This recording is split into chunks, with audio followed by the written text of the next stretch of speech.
Yes, it's already All right. recorded. Thank you. All right. Thank you, Mutia. And then, all right, ladies and gentlemen, in this webinar, we have the topic, Be a Better Global Citizen Through Intercultural Communication. The first speaker will be delivered. The materials about understanding intercultural miscommunication is a must-have skill. The material will be delivered by Jiljian New. For Jiljian, time is yours. Okay, thank you, Mrs. Moderator. Hello, guys. I'm Zildian Yurindam Zelani. I'm here as the first speaker for this particular meeting. I'm gonna tell you guys how understanding an intercultural miscommunication is a must-have skill. Okay. Let's take a look at this, guys. 1, 2, 3, 4, 5, 6, 7, 9, and so on. There's a lot of news about misunderstanding in this world. Misunderstanding is happening everywhere in this world.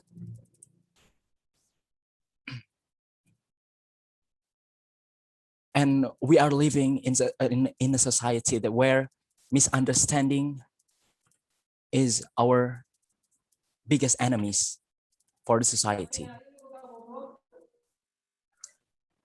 So what is misunderstanding? It is one of the biggest challenges of humankind. And then Chunha in 2009 said that an understanding of something that is not correct, it's called misunderstanding.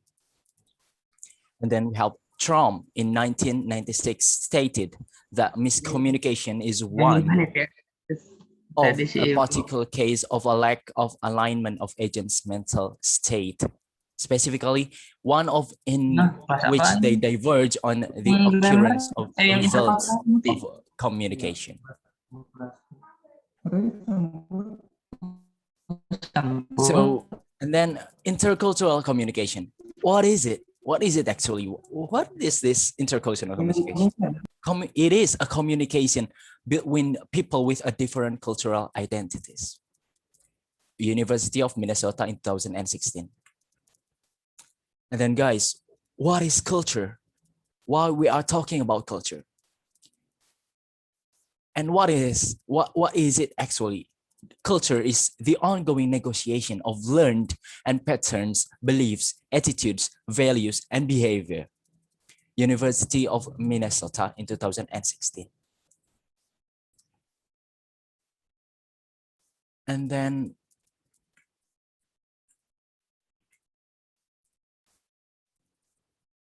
intercultural miscommunication. We are talking about something in today's world that intercultural communication has become a need for every human being in this world, which is a misunderstanding is happening almost everywhere in this world and anywhere, just anytime. They don't know a time.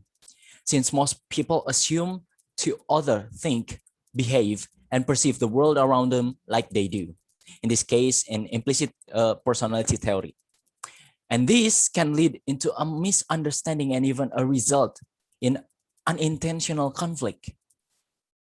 You know, guys, sometimes the conflict just doesn't know a time or a place at all. It just happened. And one of the problem is because a miscommunication. And then Hinner in 2017 stated that intercultural misunderstanding involve a number of complex causes, which can easily escalate into conflict. And culture can be one of the causes for such misunderstanding.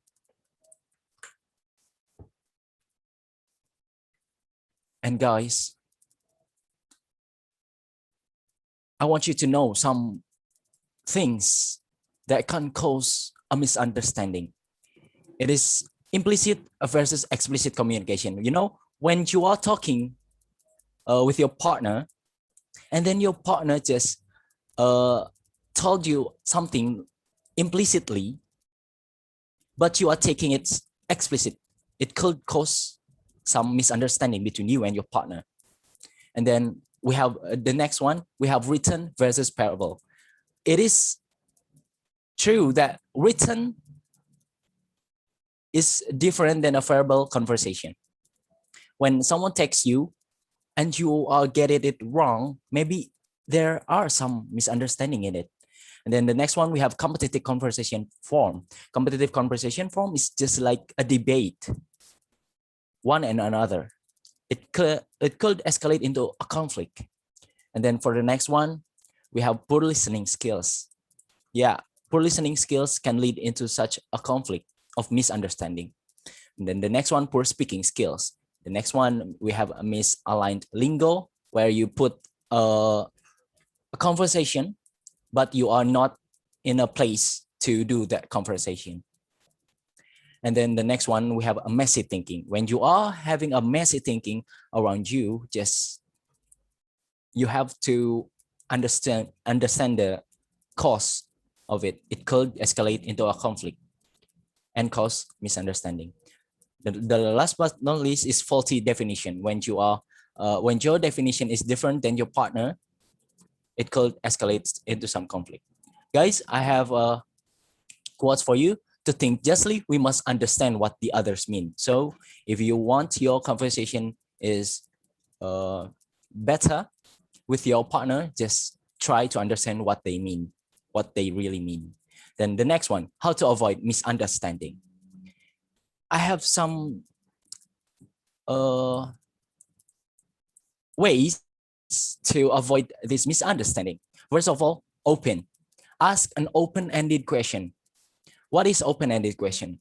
The open-ended question is where you and your when you just ask an open question without some option to your partner, so your partner could answer it right just with their own knowledge.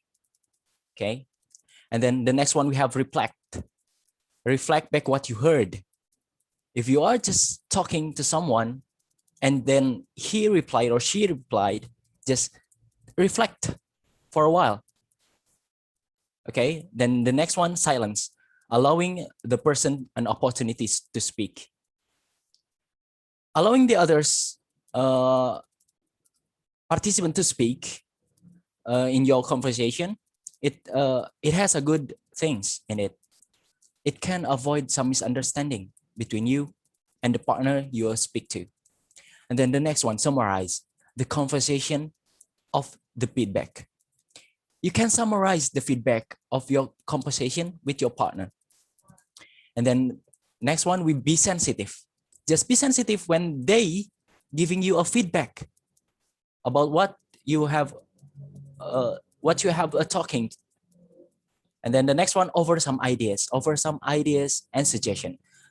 Last but not least, own the plan. Make sure when they leave that conversation, they are taking responsibility of what you and the action of what they're going to put in play. So guys,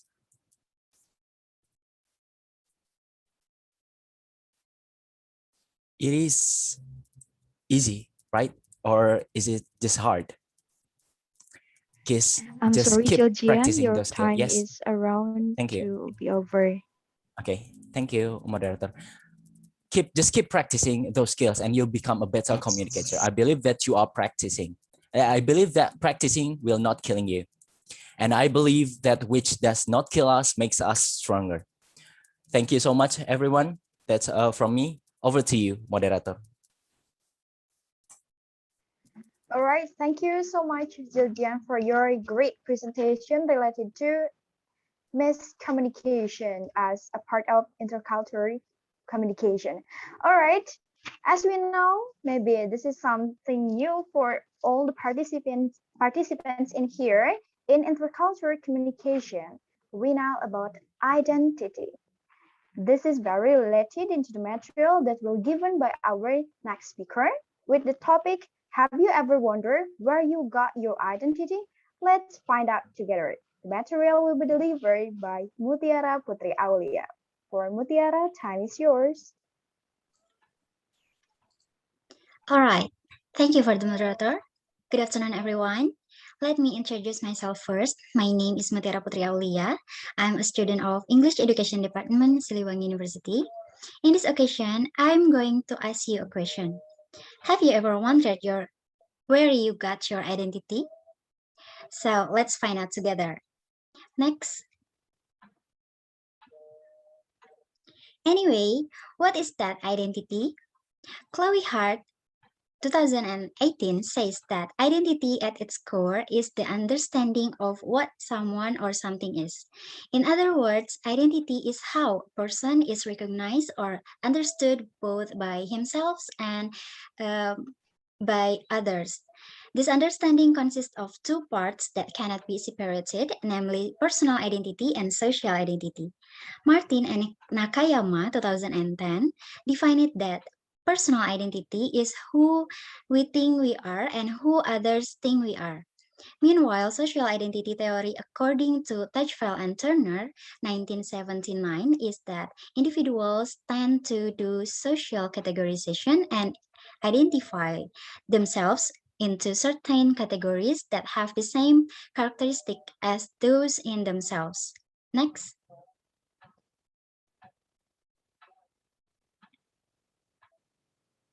Now let's move to the part how we get that identity. The first is from society.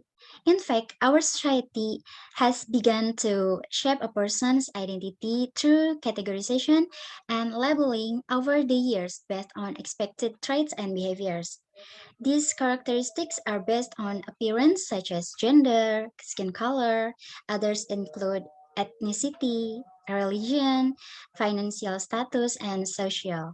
In line with the theory of Teichfeld and Turner, that's also how society shapes our social identity by classifying it based on certain characteristics, which ultimately affect how a person is seen and identified both by himself and by others. The second is family. Family has a significant impact on the formation of our identity because they are the first people we met.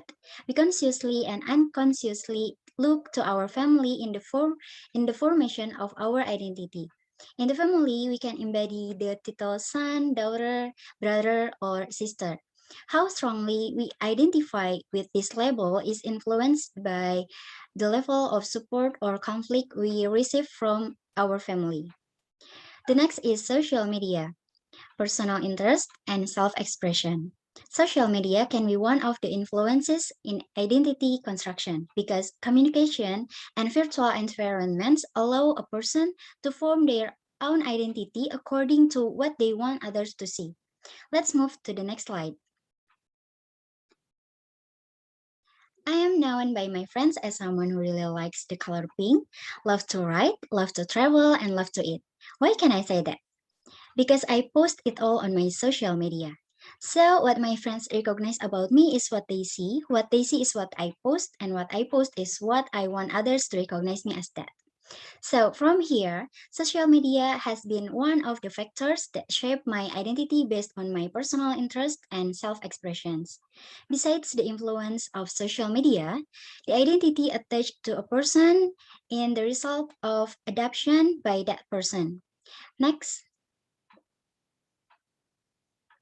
Many theories state that people tend to behave in accordance with their self-conceptions, both as individuals, as stated by Deci and Ryan 2000, and as group members, as stated by Turner et al.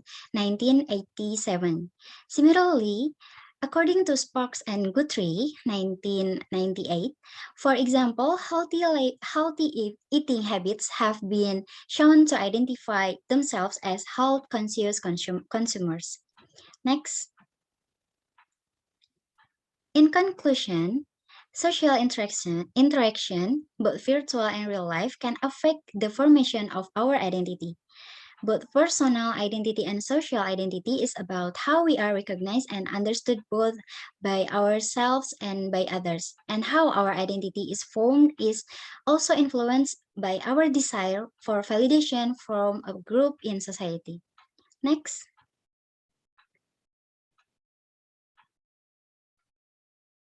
Yes. So here are some references I got for this presentation. Thank you for attention. Back to moderator.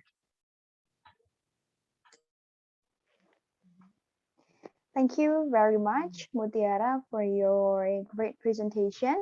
All right, everyone, all participants have already know that everyone is unique. Everyone has a specific difference that can make a specific things in their self that can make she or his being a unique one, unique human being. All right. When oneself can has an identity, a country or a region, of course, has the unique thing. This is very related into the materials about every country has different cultures. The material will be delivered by Akmal Taufikur Rahman. For Akmal, please.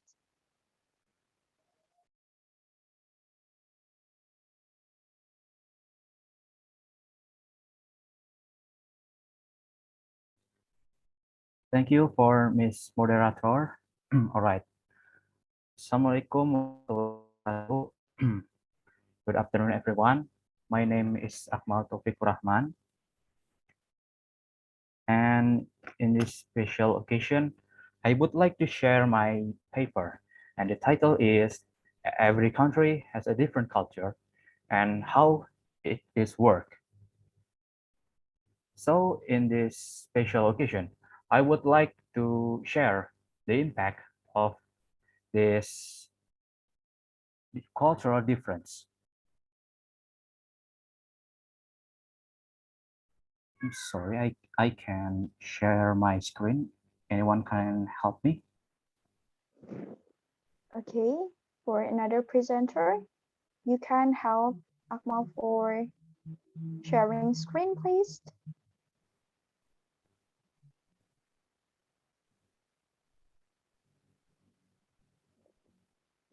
Muti, can you sharing the screen? I need to permission from host Teh. Maybe Ziljian All can. right.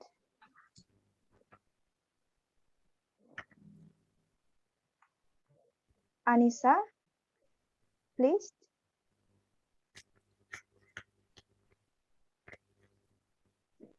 Anissa, can you hear my voice?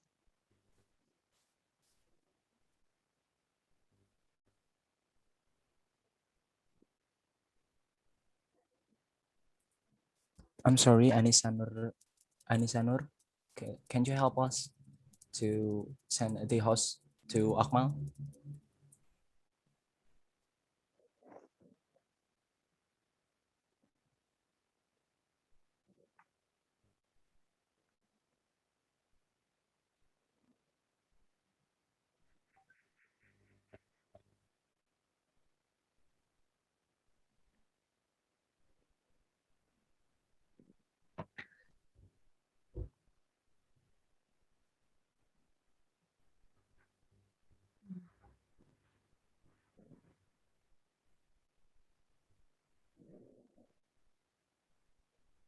All right.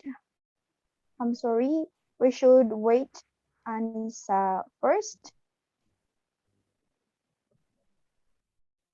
I'm so sorry, Teh. I don't know that I'm the host of this Zoom, so udah di allow kok. All right. All right. Thank you, Anissa. For Akmal, please continue your presentation. Sorry for the disturbance. Let's get started.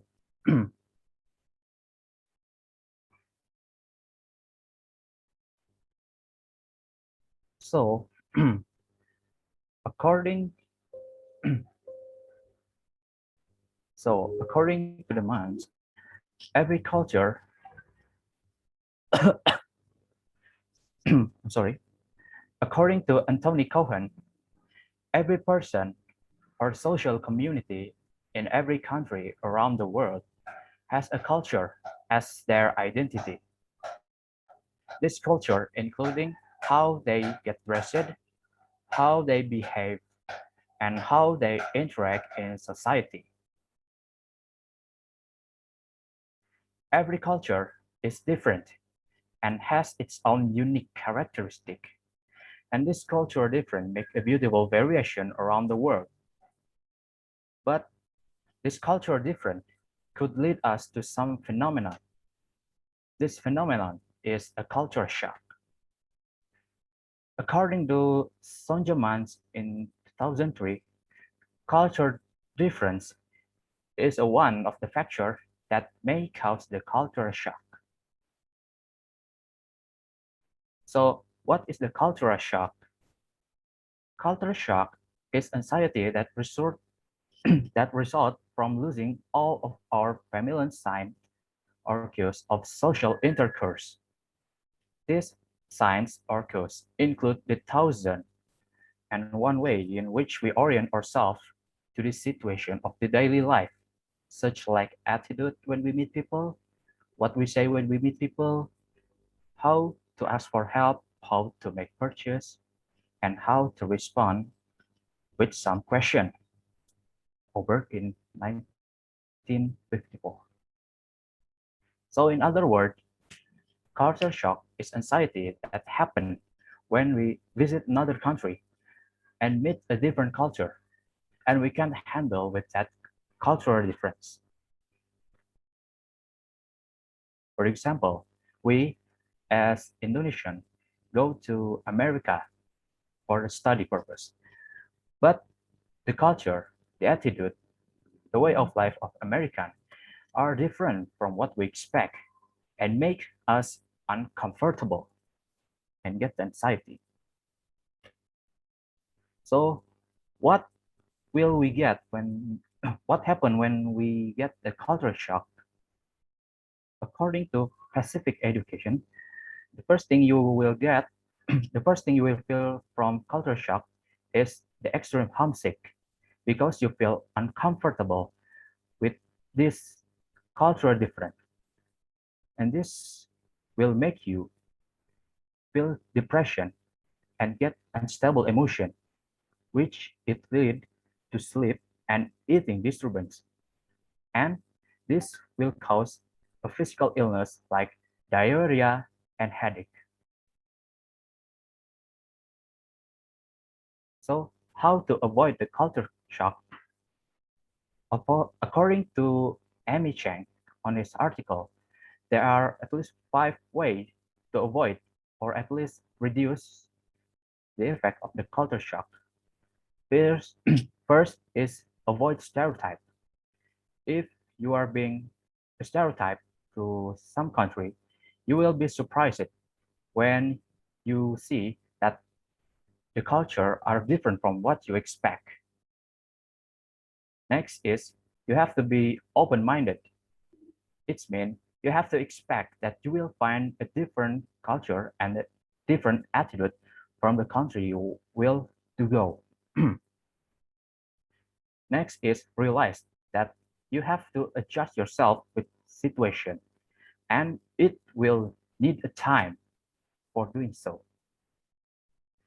Next is that you have to prepare to get the homesick because this situation. And the last thing is you have to understand the local culture. In this point, you will need the company from your local friends.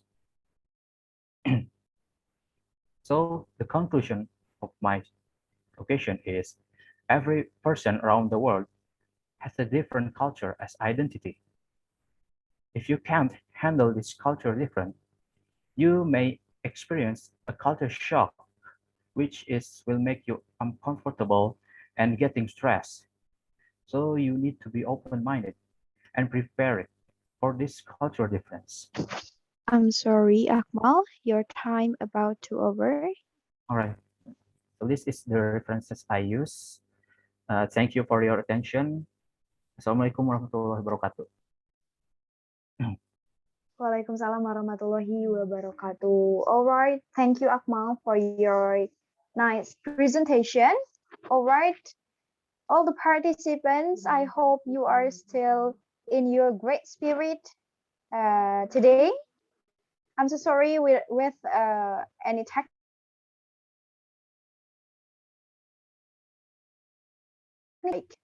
be a barrier in your uh, into your mood in joining this great webinar. All right, we are going to the next presenter. It is about culture shock. Do you feel it? All right, this material will be delivered by Imam Al-Fatah. For Imam, time is yours. All right. Thank you for the moderator. Yeah. Good afternoon, everyone. I hope all of you are listening healthy. And firstly, let me to introduce myself. My name is Imam Al-Fatah. I am a student at University Tasikmalaya, West Java. All right. In this webinar today, I would like to speak about culture shock. Do you feel it? We know that there are 1,340 tribes or ethnic in Indonesia, according to Badan Pusat Statistik Indonesia in 2010. And I'm sure that all of you attending in this webinar today, we have different culture. And according to the expert, Taylor, British anthropologist, 1870, Cart said that culture is that complex wall which includes the knowledge, belief, art, moral, law, custom, and any other capabilities and habits acquired by man as a member of society. So what is culture shock? Maybe every people settle, who will settle in an area that having a different culture from his native culture, he would experience cultural differences that maybe some people might find it very difficult to adapt to the culture that found in their new place. And that's called culture shock. Some people need a long time to really adapt it in in their new culture.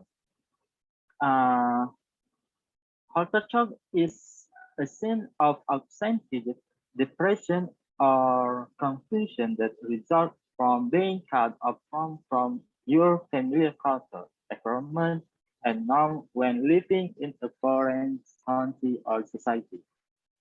Khalifa Albert, Khalifa Albert would coin the term culture shock in the mid 1950. Defines culture shock as the absentee that results from losing all our familiar signs and symbols of social intercourse. Uh, the symptom of culture shock is truth based on the stress and the concept of integrated physic formation. They are divided into behavioral, somatic, and physiological symptoms. Physiological symptoms of culture shock are differentiated on the basis of affective, regulative, communicative, and reflective physic formation. And the barriers of communication between cultures are like icebergs, which are a big problem but are invisible because it is hidden underwater. So it means we cannot see the problem, the big problem from communication between cultures.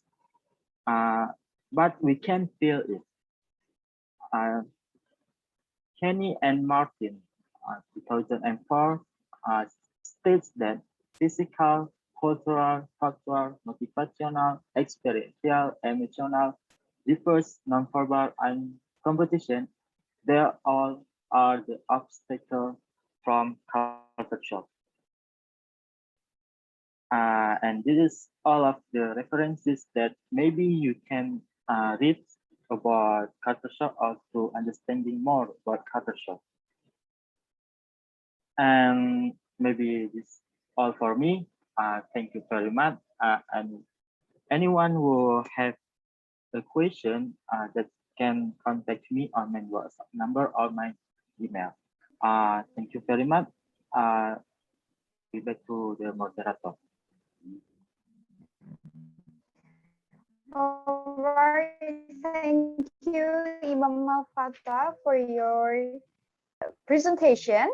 All right, everyone in here, all the participants types in intercultural communication. Why? It will be delivered for this.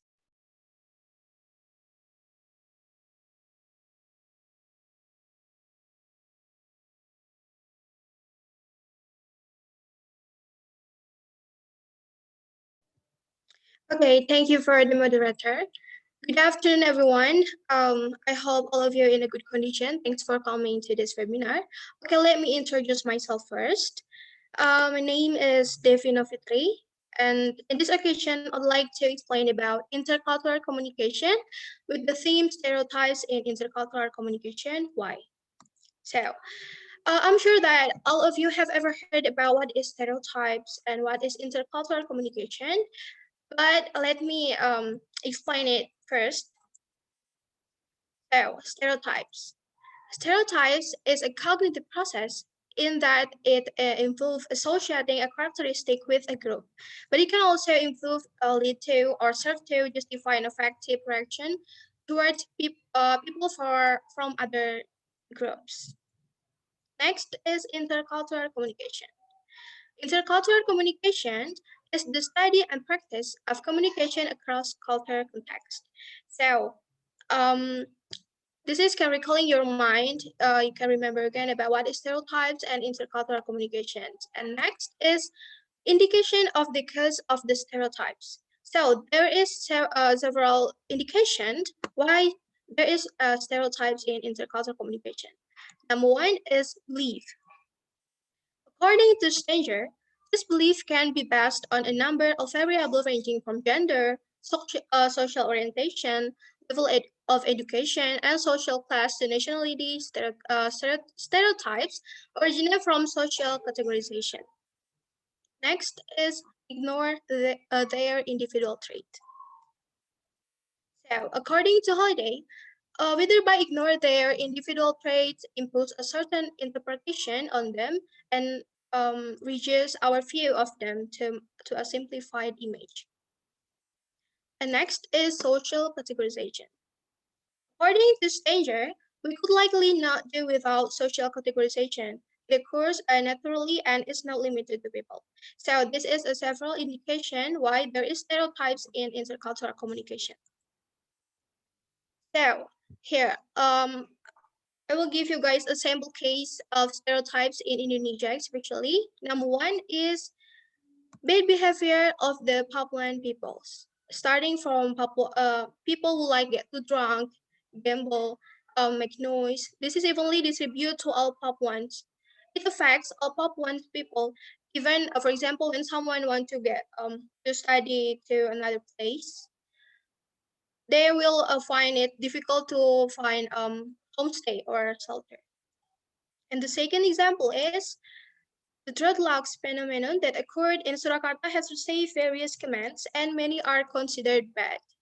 So, in Surakarta, when someone have a dreadlock, people will assumes that that people is bad. That's the bad view of people with dreadlocks in Surakarta. They will be locked down. The people will think bad of them. So, the last is The conclusion of this presentation is number 1, lack of individual understanding of other individual cultures. Number 2 is lack of open-mindedness to other people's culture. So we have to open our minded that there is a lot of cultures in Indonesia, especially. Number 3, it is easy to judge something only at a glance, not as a whole or in depth. Number 4 is lack of insight into the cultures of various countries in the world. Number 5, the last, it is easy to get carried away by other people's views about our cultures. Okay, so this is the references that I use to support my presentation today. Thank you so much for your attention. Wassalamualaikum warahmatullahi wabarakatuh. Waalaikumsalam warahmatullahi wabarakatuh. Thank you, Devi Novitri, for your presentation. All right, everyone, we have already listened into Devi's presentation. It's about stereotypes in intercultural communication. And right now we will listen, it's still stereotypes, but in another perspective. It will be delivered by Uni Rostiani with the title Stereotypes as Excuses to Commit Discriminatory. All right, for Uni, time is yours. All right. Good afternoon, everyone. I hope all of you in good condition. I am Yuni Rostiani. In this occasion, I would like to present about stereotypes as excuses to commit discriminatory acts. Next. Okay, here are the table of contents, which consists of 4 parts. The first part is about definitions of stereotypes and discrimination. The second one is how can stereotypes happen? The third is why stereotypes can be said to be acts of discrimination. And the last is conclusion. Next. So, what is stereotype? According to Samovar and Porter in Mulyana 2000, page 218, stereotypes are perception or beliefs that are about groups or individuals based on their opinions and attitude formed first. This belief is a judgment that tends to be negative and even demean others. Next.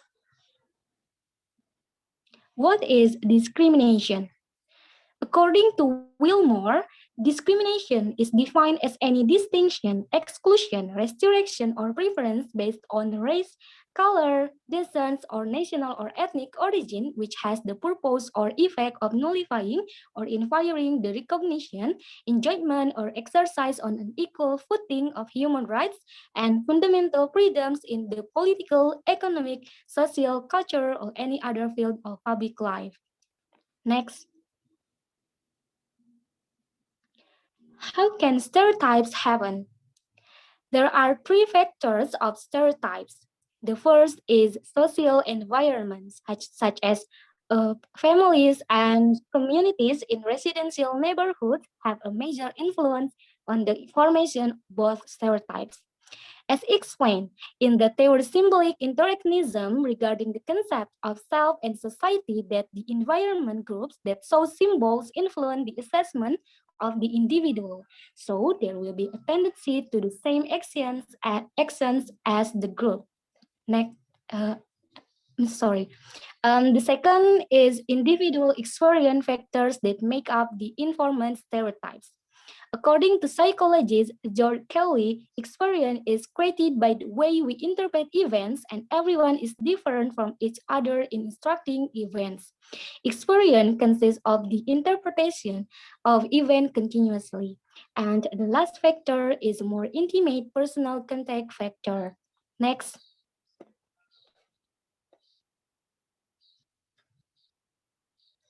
Okay, why stereotypes can be said to be acts of discrimination?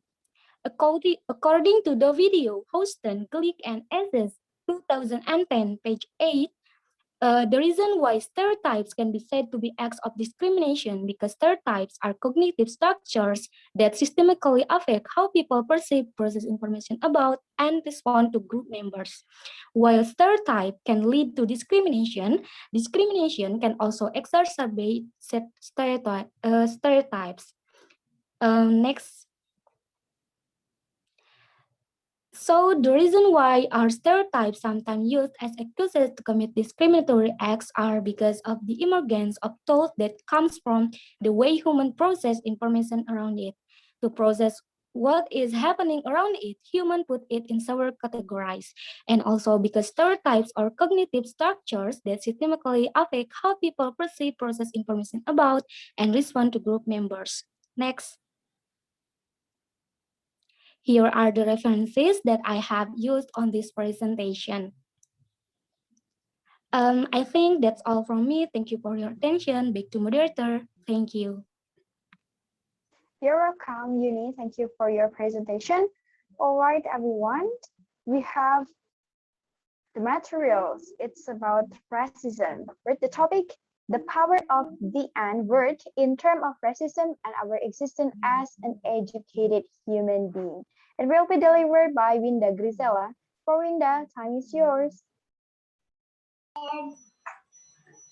All right, thank you for the moderator.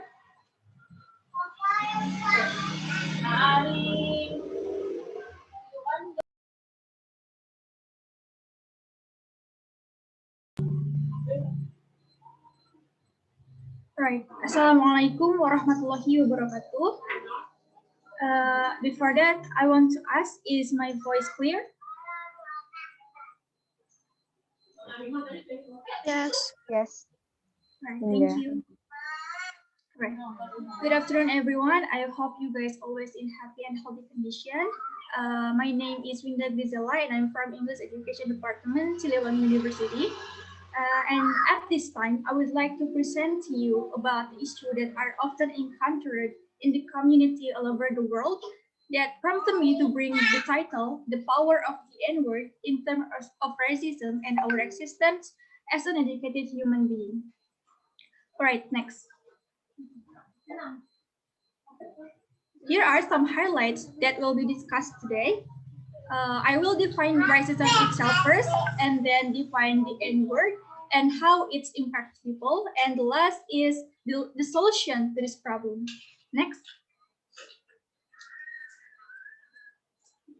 All right. The N-word is always associated with racism, but I would like to define what is racism exactly. According to Leroy's 1932, racism is a system which affirms the superiority of one racial group over the others. And then Regal identified racism as an ideological scientific system which divides the contemporary human species into subspecies, resulting from separate development and endowed with unequal approach aptitudes. Miscegenation with these inferior subspecies could only result in health rates inferior to the favored race. As we can see, none of these definitions deals with behavior. All of these refer to the system, but society has come to think that racism refers to bad behavior. Next. So what is exactly the N-word? Bernard defined the N-word as nigger and nigga. In English, the word nigger is the term used most often against Black people, especially African Americans. It's called the N-word because it is commonly considered offensive. It is also referred to nigga, used by African Americans among themselves. Next. And then why the N-word always associated with racism? How is it impacts people? Adam Cherry claimed on his essay that the N-word reminds someone of the past struggle someone raised and creates anxiety in his own life. Even whites in the novel often use the N-word to express anger about situation. N-word is used by whites to reinforce the role of blacks as people who obey orders. The worst is racism can cause trauma. By definition from Pons on his article, trauma leaves person feeling hopeless, helpless, and feeling for safety or survival. It is the victim's perception of the experience that defines trauma. Nigger is fine if spoken by Black people to Black people, but it's different when white people say it. Next. Then, how to overcome this matter? We, as educated people, must have a role in eradicating racism. Nubia mentioned that one way to overcome racism is to replace people's beliefs and ideas through education and information. Providing information can be through many things. For example, we can use our social media to spread the awareness of this racism. So, it is necessary to increase understanding of cultural awareness and social awareness among us. But one last thing I want to say, racism is not a casual thing. Be aware of this kind of thing, and if we can change if we can't change people's mindset, we can help by changing our own mindset first. Next. This is the conclusion of this presentation. The N-word is considered offensive and a form of racism because people already think that way. The way to overcome it is to change the people mindset and the community mindset by educate ourselves first and spread the information about racism to another. Next. Here are some references that I got for this presentation. So thanks for your attention. Back to moderator.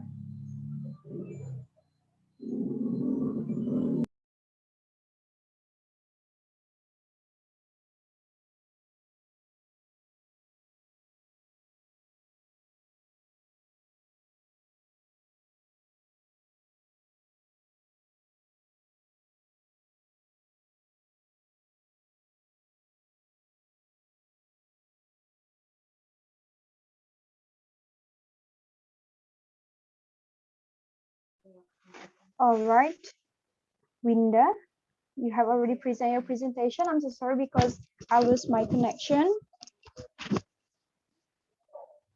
All right.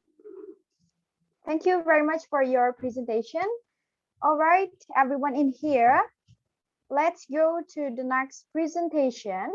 It will be delivered by our speaker, Shelfie Susanto, with the topic, Does bullying occur among children too?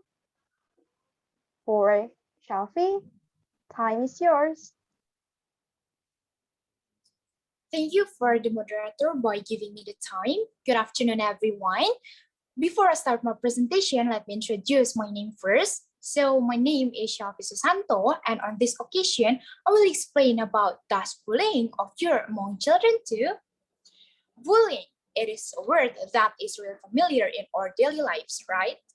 I'm sure that you've all already heard about bullying before, but we want to know what is actually about bullying.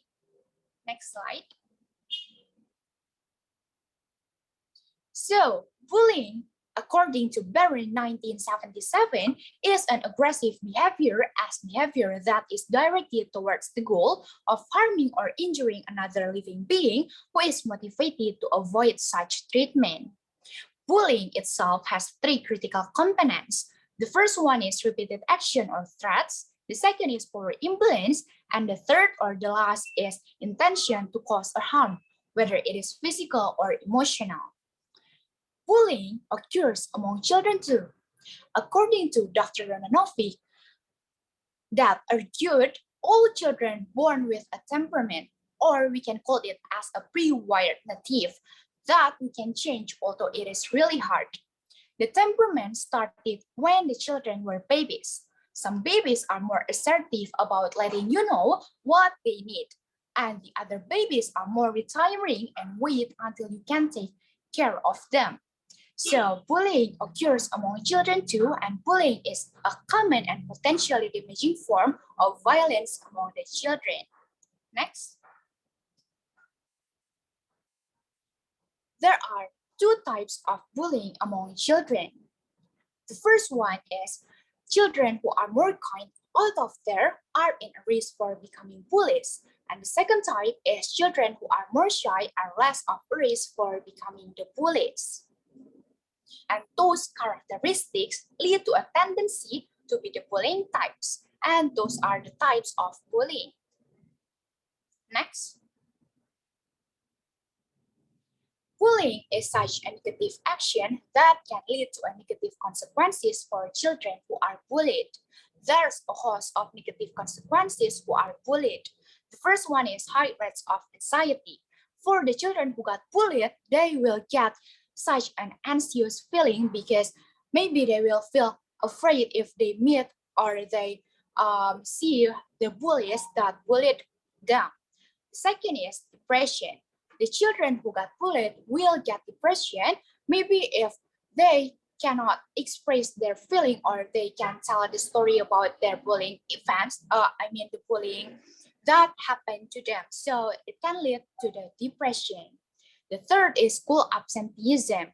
The children who got bullied will lead to a school absenteeism because maybe they got bullied in school, so they will feel afraid to see a school and they will see the school as a such terrible place for them, so it can lead to a school absenteeism. The fourth is school phobias. For the children who got bullied, the children will feel that the school is such not a safe place to them, so they will feel afraid to go to school, so they will get the school phobias. And the last is post-traumatic stress symptoms. For the children who got bullied, they will always remember the terrible event that happened to them, so it will cause them a post-traumatic stress symptoms. Next. Adults' important role. Bullying is not a problem that children can solve by themselves. In this case, adults, especially their parents, need to intervene. The first priority for parents to have is to engage in a constructive conversation. Parents also need to recognize the children. It is according to Crowder's 2013. And parents also need to recognize and avoid their children from the bullying behavior by give them education that they need to learn and hold on their temperament.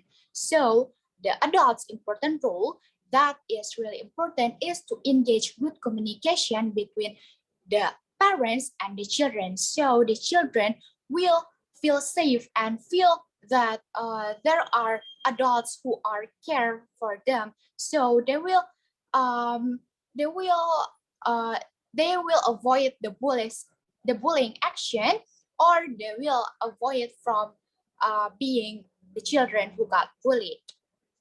Next.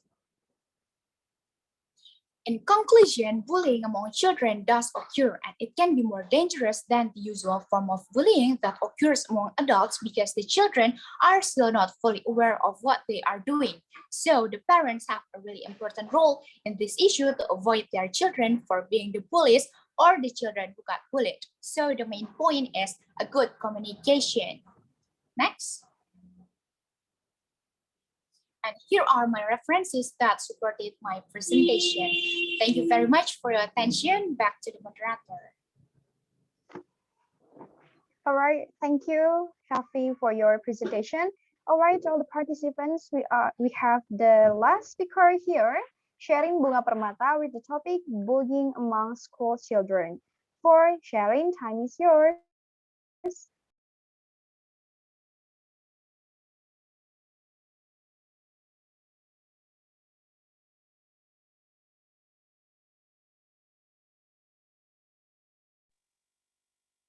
Okay.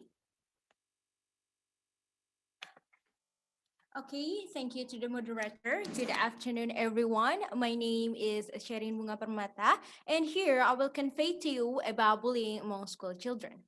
First, before I go to the topic, I want to ask you, do you know that nowadays there are a lot of bullying among school children? So, what is school bullying? According to Always 1993, school bullying is repeated negative ill-intentioned behavior by one or more students directed against a student who has difficulty defending himself or herself. School bullying also recognized as a global problem and sparks public concern for student safety because it is an everlasting problem in the lives of school kids that affect all students, the person who bully, who are victims, and the person who witness to the interpersonal violence. Dr. Monanovic stated there are four types of school bullying. The first one is physical bullying. It can include hitting, kicking, tripping, pinching, pushing, or damaging property. Physical bullying also can cause both short-term and long-term damage.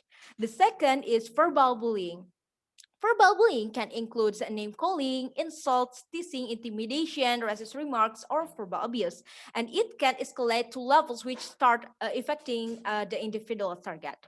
The third is social bullying. Social bullying is designed to harm someone's social reputation or cause humiliation. Social bullying can include spreading rumors, physical gestures, playing nasty jokes, mimicking unkindly, and damaging someone's social reputation. The last is cyberbullying. We may have often heard about this type of bullying. Cyberbullying can be offered or covered bullying behavior using digital technologies, including hardware such as computers and smartphones, also software such as social media, text, website, and other online platforms. Indeed, all the victims of bullying can happen to anyone, but only the most common in children aged 10 until 15 years. The society is very vulnerable, coupled with the association and the lack attention from parents and the environment. Character building, especially in school, has become a hot topic in Indonesia last month after an extreme case of bullying involving a 14 years old schoolgirl. Katerina, 20 and 21, reported that the girl from Pontianak in West Kalimantan province was savagely beaten by several older schoolgirls that she ended up in intensive care for 2 weeks. Her alleged crime was posting on comments on social media about a romantic dispute involving one of the attackers, and the news beating began circulating on social media. KPAI noted that in period of 6 years, the count of school bullying from 2014 to 2019 for bullying in both education and social media, the number reached 2,473 reports, and the trend continues to increase. Indonesian Child Protection Commission, or KPAI, also reported 4 cases school bullying in 2014. There were 67 cases. In 2015, 93 cases. In 2016, 112 cases. In 2017, 117 cases. In 2018, 161 cases. In 2019, there were 171 cases. And of course, bullying has a negative impact to the students. Dr. Rona Noviks, 2018, stated that the bullying among school children can affect on students' learning and school achievement, not only decreases their academic performance, but also causes mental health problems and physical injury. So how to reducing the occurrence of bullying? Diana, 2019, stated that school personnel should strive to create a climate in which students feel comfortable reporting incident of bullying to adults, both victims and observers. Prevention practices are very helpful in reducing the occurrence of bullying. Besides that, the school must be able be ready to help students who are victims and give sanction to the bullies. So, after my explanation, we can conclude that bullying among school children is very serious problem because being bullied can affect everything about a child, how they see themselves, their friends, their school, and their future. So, we must generating pupils and teachers awareness about different causes of bullying and finally plan to resolve this important issue. Okay, and here are my reference of my presentation. Thank you. Back to the moderator. All right, thank you, Sharon Bunga Permata, for your presentation. It was such a great presentation or closing presentation for today's webinar. All right, all participants, we are going to the next session, which is Q&A session. You can put your question on the chat box and please type your question and to whom your question addressed, or you can raise your hand until I allow you to turn on your camera and unmute your audio. We have time until 4:15, and then please give your question and let's have a discussion. All right, we have the first question in here. It is addressed to Shalvi Susanto. For Shalvi Susanto, can you give an example how to handle the bullying, among children as an adult? Because sometimes children are hard to be known. Thank you. All right, for Shalvi Susanto, you are pleased to answer the question. Okay, thank you so much for the question. And about the example of how to talk to children, I think, like I said before, like I said earlier, how to prevent bullying is by engage a good communication between the children and the adults. And in this case, we can get the example like this. If there are children around us, we can ask them maybe like this: how is your school? How is about your friend? Is your friend good to you? Something like that. So from that, we can know that whether is the children in a good condition or not. So by knowing their feeling, we can, as an adult, we can prevent the bullying action in to prevent the bullying action, or to prevent that our children becoming a bullies. Is my answer clear?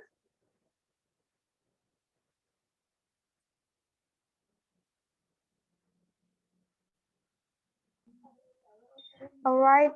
Thank you, Salvi Susanto, for answering the. All right. Thank you for answering the questions. And then, all right. We still have 2 minutes. If there is a question, you can put on your chat box, or you can raise your hand and then I will allow you. All right. Teh Astri Ainun, you are.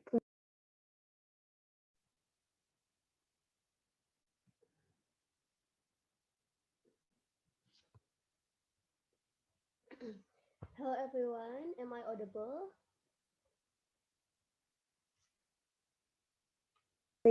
All right, Teteh. Okay. Thank you for all the presenters that have already explained about very interesting topic, which is it is relating to our daily life, which is it is intercultural communication. So then there is a question for Winda that uh, for Winda that you have already taught us that how to solve or how to prevent something like racism in our life is that by doing or by having an education and also a clear information about what is racism itself and also for the bad impact for the racism itself.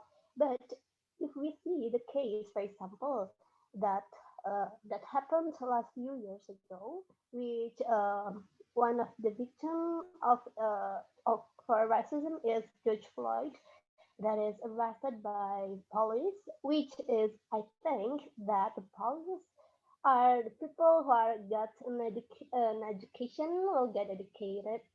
I mean, yeah, like an education about what is racism, and I think that the police know the racism is really a bad gives the bad impact to the society. So I just want to make sure that how a mechanism on educating people and also giving a clear information about racism and stuff, because sometimes people get education but they're not like an educated person, for example. Yeah, thank you.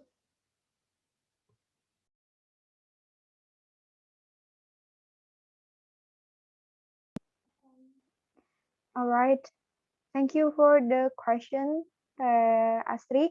But I'm sorry, I cannot get the question because of my internet connection. So maybe, Astrid, you can type on the chat box. I do apologize for that because I lose my connection, or maybe the presenters that is, who is the presenter that is addressed by the questions.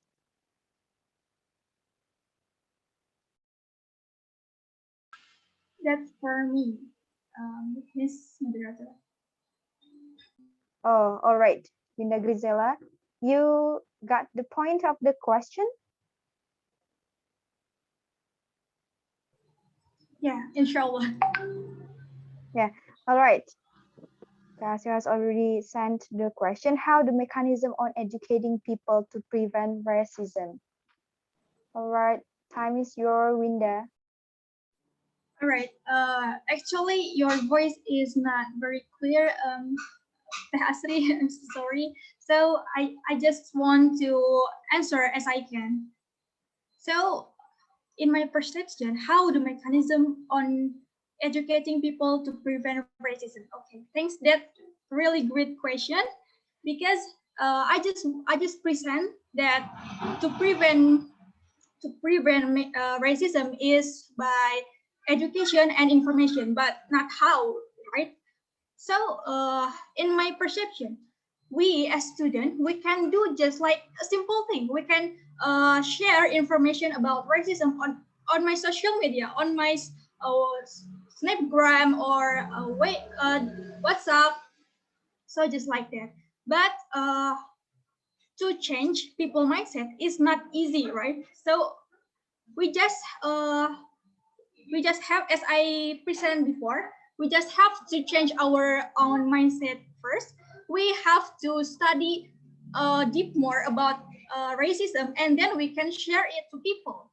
So we just have to understand it first, and then people also will understand by our explanation. So that's just one way, I think, because there's no exactly way to prevent this racism, because mindset of people is really hard to change, because just their own just their own perspective and their own understanding about racism itself. So that's my answer. Thank you.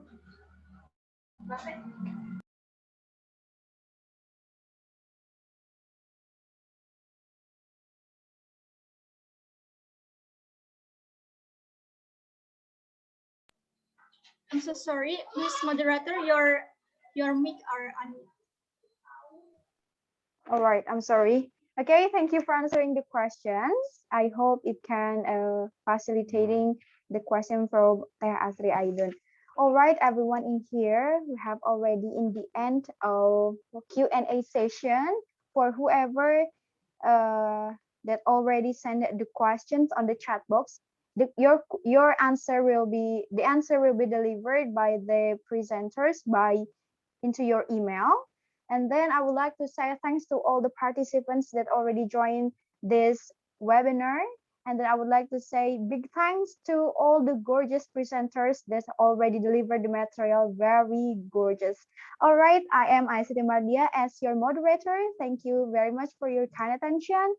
And then see you on the next webinar series of EDSA UNSIL. Wassalamualaikum warahmatullahi wabarakatuh.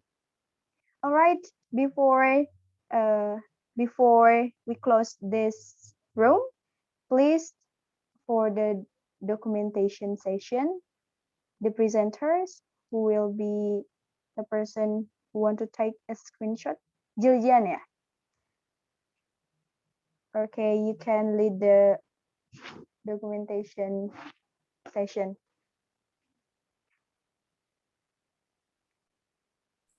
Okay, guys, you can turn on your camera if you want some documentation. Okay, here we go. 1, 2, 3, smile. Okay. 1, 2, 3, and smile. Well, thank you so much. All right, thank you so much. See you, everyone.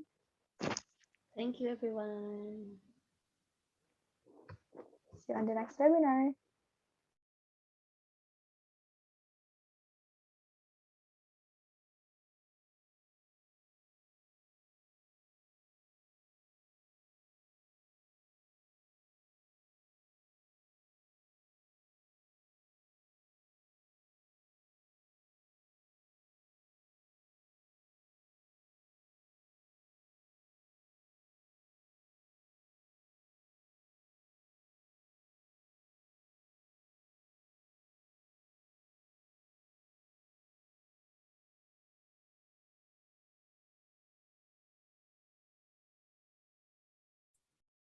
Hey! Hore.